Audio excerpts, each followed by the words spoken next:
오늘 함께 나눌 말씀은 전도서 7장 1절로부터 14절까지의 말씀입니다. 전도서 7장 1절로부터 14절까지의 말씀. 제가 가진 성경은 구약 성경 954쪽에 있습니다. 구약 성경 전도서 7장 1절로부터 14절까지의 말씀. 제가 한 절, 우리 성도님들께서 한 절 교독하도록 하겠습니다.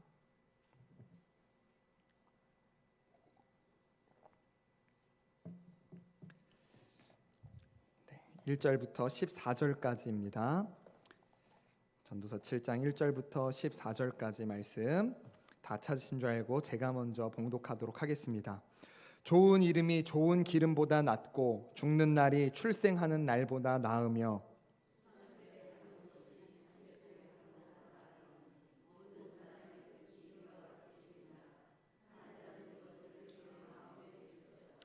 슬픔이 웃음보다 나음은 얼굴에 근심하는 것이 마음에 유익하기 때문이니라.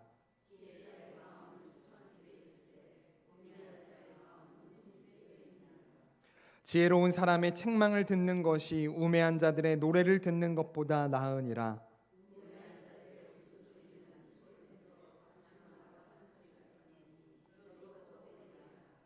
탐욕이 지혜자를 우매하게 하고 뇌물이 사람의 명철을 망하게 하느니라.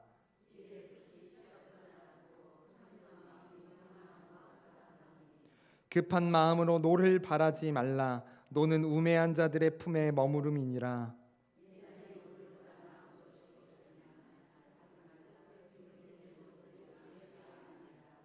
지혜는 유산같이 아름답고 햇빛을 보는 자에게 유익이 되도다.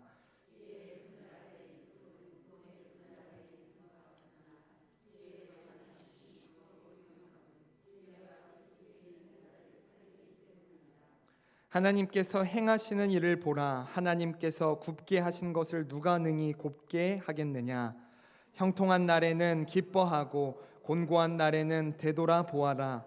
이 두 가지를 하나님이 병행하게 하사 사람이 그의 장래일을 능히 헤아려 알지 못하게 하셨느니라. 아멘. 네, 전도서 9번째 시간입니다. 우리 지난 시간까지는 5장을 살펴보았고요. 오늘은 7장으로 넘어왔습니다. 6장을 다루지 않은 데에는 이유가 있는데요. 그 내용을 살펴보면 쉽게 이해하실 수 있습니다. 5장에서 우리들이 다뤘었던 내용이 재물에 대한 내용들을 다루었는데요. 6장을 살펴보면 재물에 대한 이 유사한 맥락으로 내용이 계속해서 이어지고 있기 때문에 오늘은 7장을 통해서 화창한 때, 풍랑의 때라는 제목으로 우리 인생 속에서 늘 가까이 있는 형통한 날과 공고한 날들을 어떻게 보내면 좋을지, 또 그 공고한 날들이 우리의 인생에 어떤 의미들이 있는지에 대해서 같이 함께 말씀을 나누도록 하겠습니다. 저는요, 사람들이 웃는 게 굉장히 좋습니다. 함께 웃는 자리에 있으면 저도 기분이 좋고, 또 제가 사랑하는 사람들이 웃는 모습을 보면 이게 저도 같이 행복해집니다. 그래서 우리 또 성도님들께서 잘 아시겠지만 제가 이렇게 설교 시간에 이렇게 재밌는 말들을 자주 섞어서 하는 이유 중에 또 하나는 우리 성도님들이 이렇게 웃는 모습이 너무 보기가 좋기 때문입니다. 아마 여러분들도 동일하시리라고 생각합니다. 누군가가 우는 모습보다는 누군가가 웃고 있는 모습이 훨씬 기분 좋고, 네, 그런 것들을 우리들이 바라리라고 생각합니다. 그런데 역설적으로 우리들이 이렇게 웃음이 소중하다는 것은 반대로는 우리가 웃지 못하는 날들도 인생 가운데 참 많이 있기 때문에 그런 것 같습니다. 그래서 전도서도 오늘 동일합니다. 슬픔과 근심, 곤고한 날들, 피해야 할 것이 아니라 그 시간들을 우리들이 지혜롭게 맞이해야 하고, 또 그 시간들이 가지고 있는 유익성을 살피라고 오늘 전도자는 말하고 있습니다.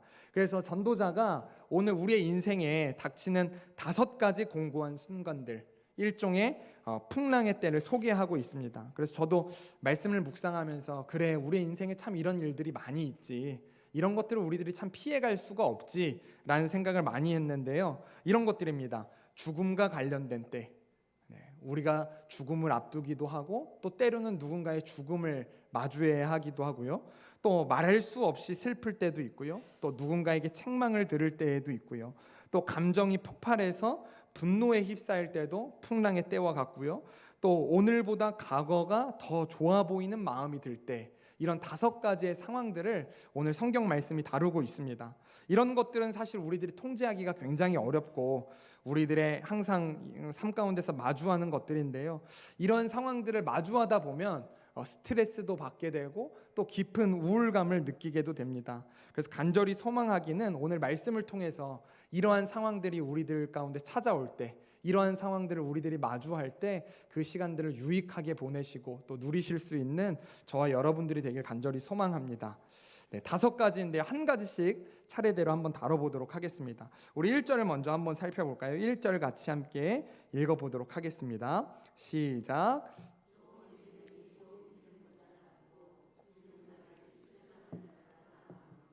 네, 먼저 전도자가 꺼낸 소재는요, 죽음입니다. 이 표현을 처음 읽어보면요, 무슨 말인가 싶습니다. 우리들이 아직 다룬 적은 없지만요, 전도서 9장 4절에 가면 산 개가 죽은 사자보다 낫다 이렇게 이야기하거든요. 그래서 죽은 것보다는 산 게 낫다라는 의미를 전도자가 9장에서는 이야기하는데, 지금 우리가 읽은 7장 1절을 보니까 마치 죽음이 더 나은 것처럼 이렇게 묘사를 하고 있습니다. 그러다 보니까 전도서를 다 읽으면 우리가 깊이 묵상하지 않고 그냥 문자만 빠르게 읽고 나면요, 이게 참 어느 장단에 맞춰서 읽어야 될지가 어려운 것 같습니다. 그런데 전도자가 우리들에게 해주고 싶은 이야기는 뭐냐면요, 삶의 진짜 의미는 우리들의 삶의 끝에 있다, 이것을 이야기하고 싶은 것 같습니다. 사람이 죽음을 맞이할 때 그동안 자신이 어떻게 살아왔는지 돌아보게 되고 평가를 받게 됩니다. 이제 고대 근동에서는 좋은 기름이라는 것, 값비싼 기름이라는 것은 향유가 있습니다. 여러분, 향유 1데나리온이 하루 품삯에 해당하는데, 이 향유를 살려면 300데나리온, 거의 1년에 가까운 이 품삯을 지불해야지 살 수 있는 게 향유거든요. 그래서 복음서에 보면 한 여인이 옥합을 깨트려 가지고 이 향유를 붓는 장면들이 나오는데, 그 귀한 향유보다 우리의 이름이 더 값지게 여겨지는 순간, 그 순간이 바로 죽는 날이라고 이야기합니다. 왜 그러냐면요, 살아있는 동안에는 우리들이 잘 모릅니다. 그 사람이 지금 어떠한 선한 영향력을 끼쳤었는지, 그 사람이 어떤 신앙의 열매를 맺었었는지, 그의 말과 그의 선택이 다른 사람 인생에 어떤 흔적들을 남겼는지. 그런데 죽음 이후에야 그 사람의 이름을 우리들이 부르게 되면서 그 사람의 진심, 또 믿음, 사랑, 성실함, 헌신, 이런 것들을 우리들이 평가하게 됩니다.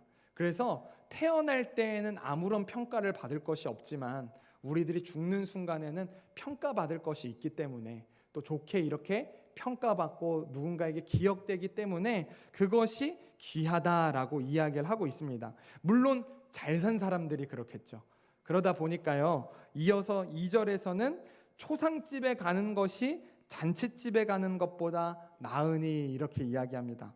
우리 성도님들 한번 솔직하게 대답해 보십시오. 초상집에 가는 것이 낫습니까? 잔칫집에 가는 것이 낫습니까?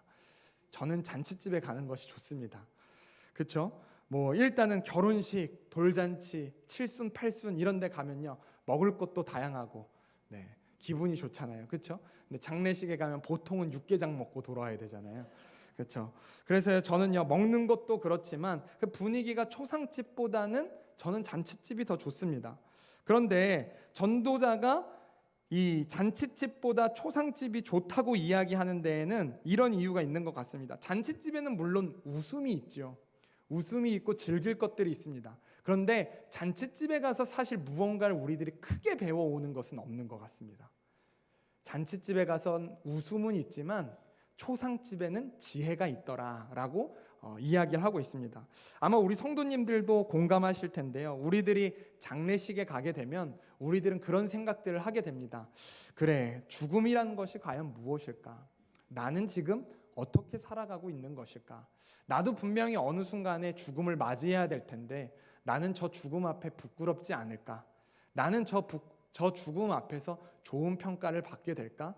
혹은 내가 지금 이렇게 열심히 살아가고 내가 이렇게 치열하고 분노를 쏟아내고 이렇게 살아가는 것들이 과연 죽음 앞에 의미 있는 일들일까? 우리들이 그런 생각들을 하게 되죠. 그래서 전도자는 이야기하는 거예요. 소상집엔 지혜가 있다라고요. 그래서요, 우리들도 동일하게 이런 전도자의 지혜처럼 죽음이라는 것이 꼭 슬프거나 죽음이라는 것이 꼭 피해야 할 만한 주제라는 것보다는 우리가 죽음을 통해서 얻을 수 있는 유익들, 또 죽음을 통해서 먼저 배워야 하고 또 우리의 인생들을 점검할 것들이 있다면 그것을 배우라고 이야기하는 것입니다.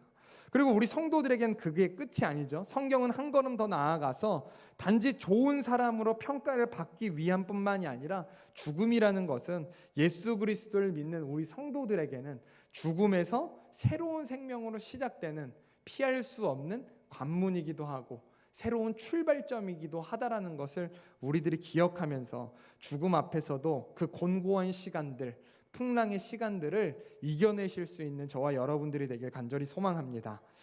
두 번째 풍랑의 때, 이 공고한 때는요, 조금 더 포괄적이고 확장된 상황을 다룹니다. 이 3절인데요. 슬픔이 웃음보다 나음은 얼굴에 근심하는 것이 마음에 유익하기 때문이니라 해서 슬픔이라는 큰 주제로 이렇게 포괄적으로 확대를 하고 있습니다. 여러분, 죽음만 우리들이 곤고한 것이 아니죠. 사실은 우리들의 삶 가운데서 차라리 죽어버렸으면 좋겠다라고 이야기할 만큼 슬프고 힘든 날들도 많이 있습니다. 나열하면 끝이 없을 만큼 힘든 날이 분명히 많이 있습니다. 그렇죠? 그런데 전도자가 웃음보다 슬픔이 낫다고 이야기합니다. 그 이유는 무엇이냐면요, 마음에 유익하기 때문이다, 이렇게 명확하게 제시를 하고 있습니다. 그럼 사람이 진짜 성숙해질 때를 한번 생각해 보세요. 잘 됐을 때 성숙해지기보다는 실패했을 때 우리는 더 성숙해지게 됩니다. 제가 꽤 오래전에 읽었었던 기사인데요. 지금은 그분이 LG의 부사장이실지는 모르겠지만 LG 부사장의 자녀 양육법 이래가지고 제가 신문 기사를 읽은 적이 있습니다. 딸에게는 용돈을 많이 주고 아들에게는 용돈을 적게 준다, 이런 이야기를 봤어요. 딸에게 용돈을 많이 주는 이유는 남자들이 돈 가지고 꼬시려고 하면 꼬시지 못하도록, 내가 돈 더 많다 하고 더 떳떳하라고 딸한테는 용돈을 그렇게 많이 주고, 아들은 용돈을 많이 주면 나가서 여자들 꼬시고 다닌다고 용돈을 적게 준다, 뭐 이런 이야기를 본 적이 있습니다. 적었을 때, 내가 힘들었을 때, 결핍이 있고 부족할 때 우리는 때로는 그게 원동력이 되기도 하고 그것을 통해서 내가 더 열심히 살아야지, 내가 더 힘내야지 하는 생각이 들 때가 분명히 있습니다. 마찬가지로요, 슬픔이라는 것은 우리들을 성숙하게 만들 때가 많습니다. 우리가 잘 알고 있는 요셉만 봐도 그렇죠. 아버지에게 가장 사랑받던 아들이었는데 형들한테 하루아침에 인신매매를 당해서 가족과 단전을 된 낯선 이방 땅에 팔려나가고요, 또 그곳에서 신실하게 맡은 바 충성을 다했는데 억울한 누명을 쓰여서 감옥에 갇히는 그런 일들, 정말로 눈물이 멎을 날 없이 살았는데 성경은 그 슬픔의 시간들을 통해서 하나님께서 요셉을 다듬고 계셨고 하나님께서 민족을 구원할 통로로서 계속해서 만들어가고 계셨다는 사실을 우리들이 잘 알고 있습니다. 그래서 요셉은 지혜를 가졌고 통찰을 가졌고 용서를 가진 사람으로 자라나게 됐죠. 우리들도 동일합니다. 슬픔의 상황이 당장에는 힘겨울 수 있습니다. 그렇지만 이 슬픔의 상황들을 통하여서 우리들을 단단하게 만드시고 또 우리들을 다듬고 계시는 하나님, 우리를 구원의 통로로 사용하시는 하나님을 기억하시는 저와 여러분들이 됐으면 좋겠습니다. 이 세 번째 곤고한 상황, 세 번째 풍랑의 때는요, 책망을 들을 때입니다. 5절 한번 보실까요? 우리 5절 같이 함께 읽어보도록 하겠습니다. 시작.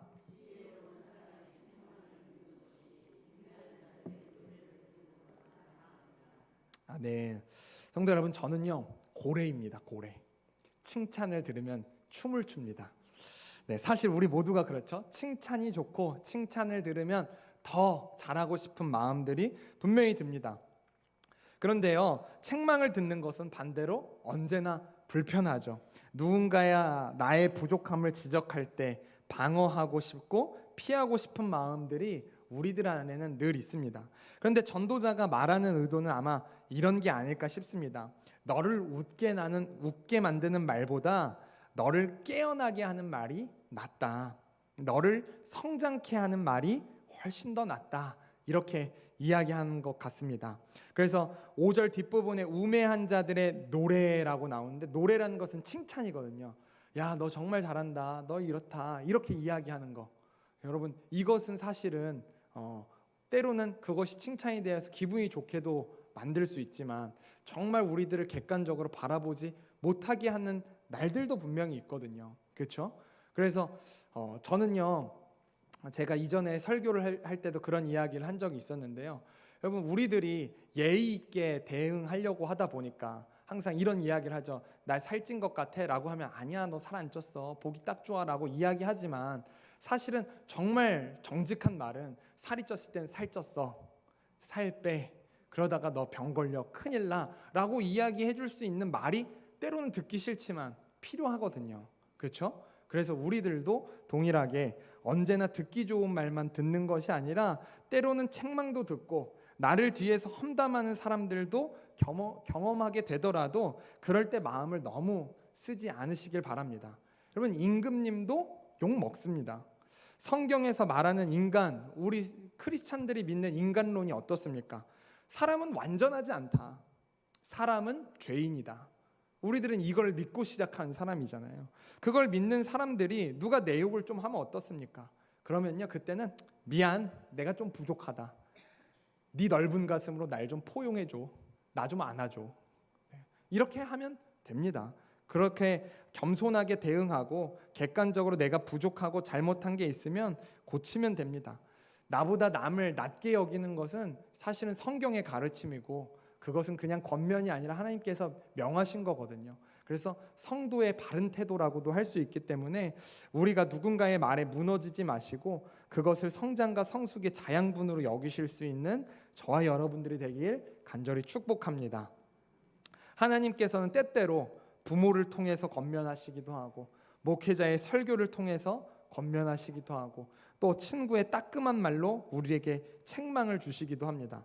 그 말이 우리에게 아플 수도 있지만 우리가 깨어나고 분명히 성장하고 인생의 방향을 더욱더 아름답게 만드는 일이기 때문에, 오늘 전도자는 누군가에게 안 좋은 소리를 들었을 때 너무 크게 휘청거리면서 흔들리지 말고, 그거 가지고 너무 분내어 하지 말고, 그거를 폭풍처럼 여기지 말고, 그거 그냥 자양분으로 여겨. 그게 진짜 의미야 라고 이야기하고 있습니다.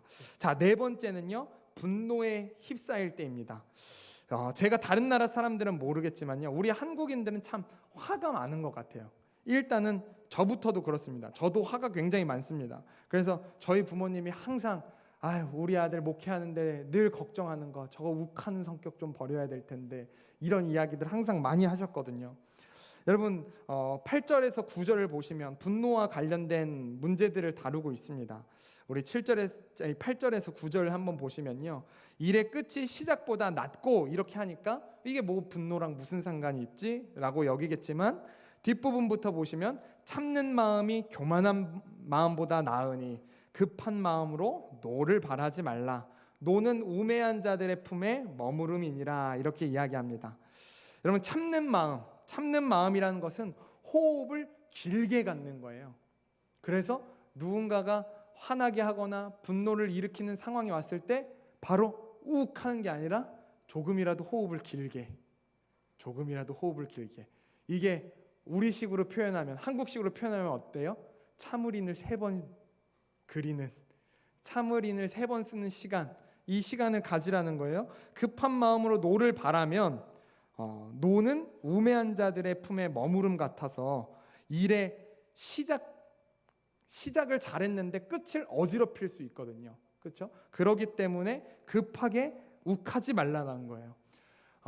우리 성도님들도 인생을 살아보시면서 경험해 보시기도 했을 거고, 또 누군가가 욱했던 것을 지켜보셨던 날들도 많이 있었을 텐데, 급하게 화를 내고 급하게 욱해가지고 여러분 좋게 풀리는 경우는 거의 없습니다. 사실은.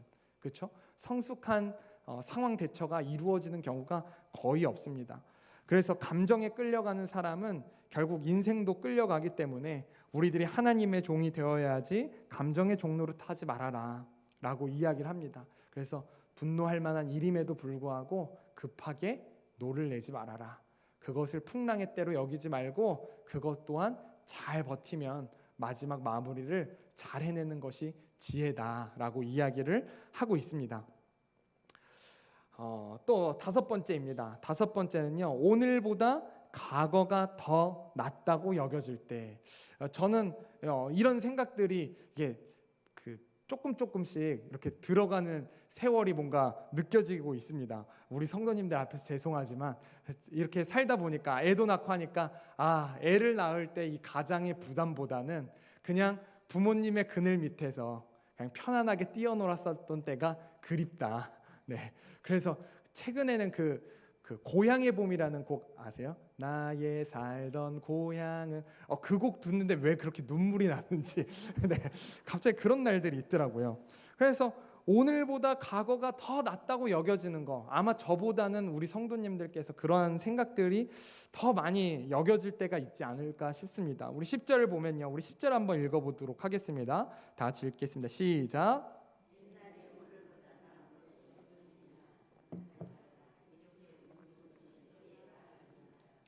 네. 옛날이 오늘보다 나은 것이 어쩜이냐 이렇게 말하지 말라는 거예요. 이게 성경의 가르침입니다. 1985년에 가수 이선희 씨의 첫 앨범에 수록된 곡 옛날이여 이게 있잖아요. 여러분, 우리들이 거울을 보다 보면 주름진 얼굴을 바라보면서 왕년에 내 미모가 있었는데 그때로 갔어야 되는데 교회 2층 높이만 올라왔는데 벌써 숨이 허덕이고 올라가기가 힘들 때 옛날엔 이런 것도 아무것도 아니었는데 북한산 끝자락까지 올라가도 너 날다람쥐 같다라고 이야기를 들었던 그 시절이 있었는데 우리들이 그런 생각들을 하면서 옛날이 좋다, 옛날이 낫다 이렇게 젊음을 그리워하는 날들이 있으리라 생각합니다. 물론요, 과거의 소중한 추억들, 젊음 그걸 어찌 그리워하지 않을 수 있겠어요?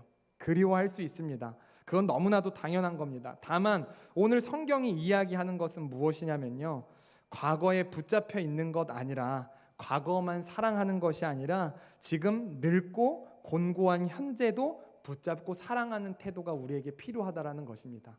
이전만 더 사랑하지 않고 오늘을 더 사랑하는 것. 왜냐하면 오늘 허락하신 분이 하나님이시잖아요. 누군가는 우리들이 지금 살고 있는 오늘을 그리워하고 오늘을 희망하는 사람들도 있잖아요. 그렇죠? 시한부 판정을 받으신 분들은 매일 내일 내가 눈을 뜰 수 있을까? 내가 내일도 살아갈 수 있을까? 이러한 근심 속에서 살아가는데 그러한 나날들 속에서 하나님이 오늘을 주신 거잖아요. 그렇기 때문에 우리가 오늘도 사랑하고 오늘도 하나님과 동행하면서 하나님, 저는 과거도 중요하지만 오늘 하나님과 동행하는 이날도 저에겐 너무나도 중요합니다. 이날도 저에겐 사랑할 만한 날이고 이날도 최고의 날입니다. 하나님과 함께하는 날이 최고의 날이잖아요. 그래서 그러한 날들, 그러한 시각들을 품고 살아가시는 저와 여러분들이 되길 소망합니다. 말씀을 한번 정리하겠습니다. 오늘 본문에서 5가지의 풍랑의 때를 우리들이 만났습니다. 그 공고한 때들을 만났는데요, 그 시간들이 우리에게 저마다 어떤 유익을 주는지 또 어떻게 그 시간들을 보내야 되는지에 대해서 말씀이 가르쳐 주었습니다. 그런 시간들이 올 때면 우리들이 참 피하고 싶을 때가 많이 있어요. 죽음과 관련된 상황, 내가 죽음과 관련된 상황에 가고 있어도 피하고 싶고, 그것이 곤고한 날이고 풍랑의 때고, 누군가 나의 친한 지인과 나의 가족이 죽음을 향해서 가고 있다고 생각해도 우리들 그것을 피하고 싶습니다. 그리고요, 또 슬픔의 상황들, 그건 역시 풍랑의 시기처럼 여겨지고, 또 우리의 지금의 어떤 늙고 힘든 상황들을 바라보면 지금보다는 과거가 더 좋다라는 생각을 들게 만들기도 하고, 누군가가 날 험담할 때 우리들은 또 풍랑을 만난 것처럼 흔들리고, 내가 분노할 만한 일들을 만났을 때도 우리들은 흔들리지만 하나님께서는 그것을 피하지 말라고 이야기하십니다. 13절에서요, 13절 같이 한번 읽어보도록 하겠습니다. 시작.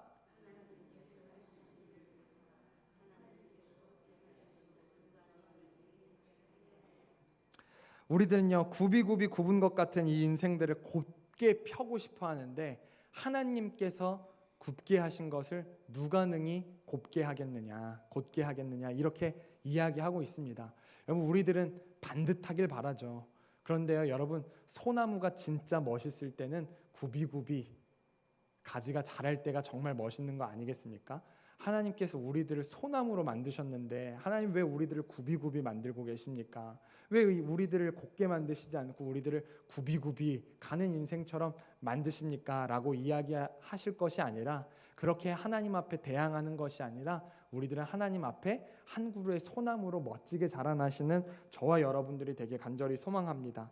그리고 또 성경은요, 전도서 7장 14절에서 곤고한 날들을 어떻게 보내야 되는지 한 번 더 명하고 계시는데, 이렇게 명하고 계십니다. 곤고한 날에는 되돌아보아라 라고 이야기합니다. 우리를 향해 신실하게 일해 오셨던 하나님, 선하신 하나님의 그 인도하심과 보호하심, 되돌아보면서 하나님을 신뢰하시라는 거예요.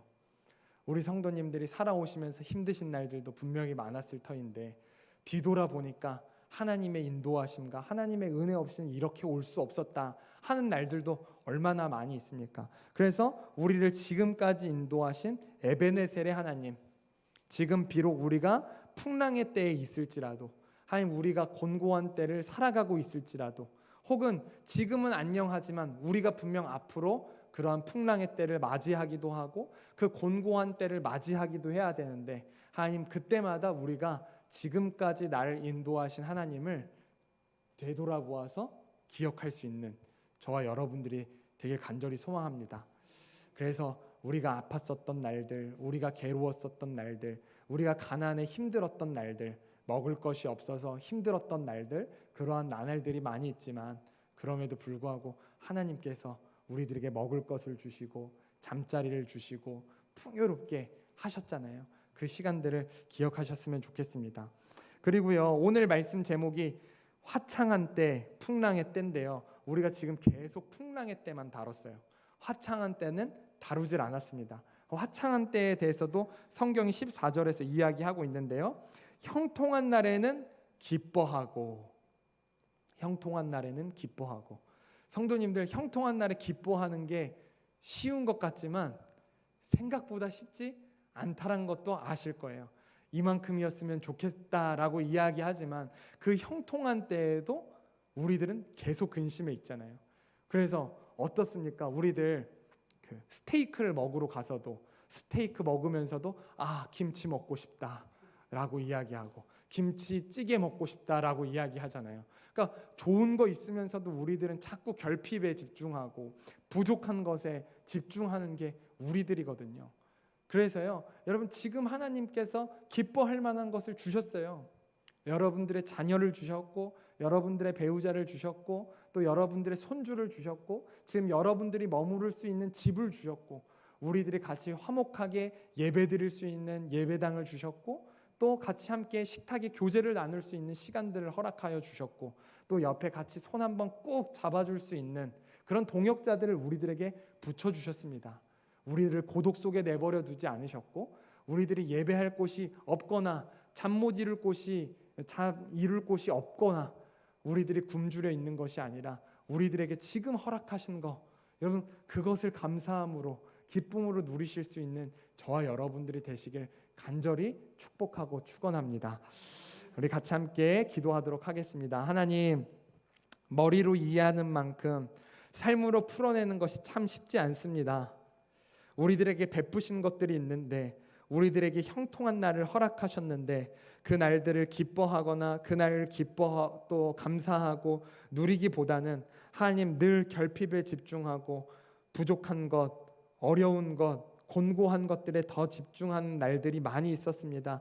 하나님, 그렇지만 오늘 우리들이 풍랑의 때에, 곤고한 때에 우리들이 그 시간들을 어떻게 보내야 하고, 또 그 시간들이 우리들에게 어떠한 유익이 있는지 지혜를 허락하여 주셨사온데, 하나님 그 시간들을 잘 누릴 수 있게 허락하여 주시옵시고, 그 시간들을 더 성숙하게 보낼 수 있는 우리들이 되게 하여 주시옵소서. 그래서 하나님께 영광 올려드릴 수 있는 우리 성도들이 되게 하여 주시옵시고, 또 이 세상 가운데서도 우리들의 성숙함을 통하여서 많은 이들에게 덕을 끼칠 수 있는, 또 모범을 보일 수 있는 그런 우리 한 사람 한 사람이 되게 하여 주시옵소서. 감사드리며 우리 구주 예수 그리스도의 이름으로 기도드립니다. 아멘.